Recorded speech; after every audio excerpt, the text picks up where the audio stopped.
बिहार की राजनीति दशकों से नीतीश कुमार और लालू प्रसाद यादव के इर्द गिर्द घूमती रही है। हालांकि 2025 में होने वाले बिहार विधानसभा चुनाव के मद्देनजर प्रशांत किशोर के रूप में एक और महत्वपूर्ण नाम तेजी से उभर रहा है। एक सफल चुनावी रणनीतिकार के रूप में अपनी पहचान बना चुके किशोर अब सक्रिय रूप से राजनीति के मैदान में उतरने के लिए तैयार हैं।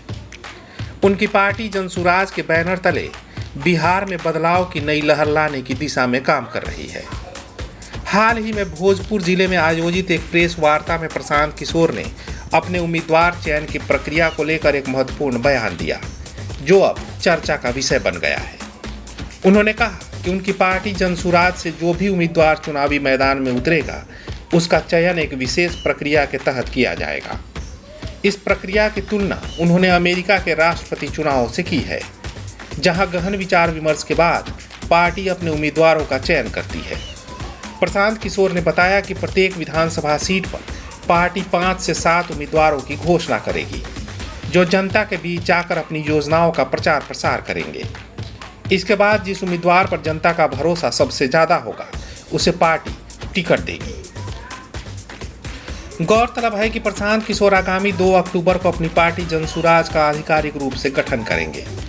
महात्मा गांधी की विचारधारा से प्रेरित किशोर ने इस विशेष दिन को चुना है, जो गांधी जयंती के रूप में मनाया जाता है।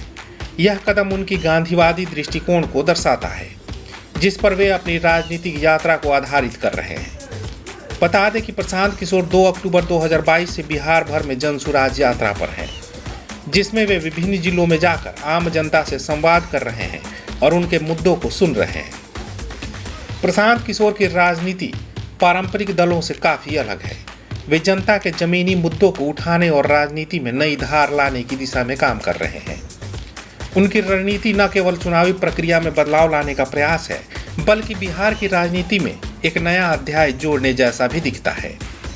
हालांकि बिहार की राजनीति में भारतीय जनता पार्टी, राष्ट्रीय जनता दल और जनता दल यूनाइटेड जैसी प्रमुख पार्टियों का दबदबा अभी भी बरकरार है। प्रशांत किशोर के लिए असली चुनौती यही होगी कि वे कितनी सफलतापूर्वक जनता के बीच अपनी जगह बना पाते हैं। अगले साल होने वाले बिहार विधानसभा चुनाव में यह साफ हो जाएगा कि जनता ने उनके लिए नए राजनीतिक प्रयोग पर कितना विश्वास जताया है। आज के लिए बस इतना ही, लेकिन अगले अंक में बात किसी और मुद्दे की करेंगे और तफसील से उसकी जानकारी भी देंगे। लेकिन अभी तक आपने कलम इंडिया न्यूज़ को सब्सक्राइब नहीं किया है तो कर लीजिए, क्योंकि सबसे अपडेट खबरें हम ही आप तक पहुंचाते हैं। और शेयर करना भी बिल्कुल ना भूलें।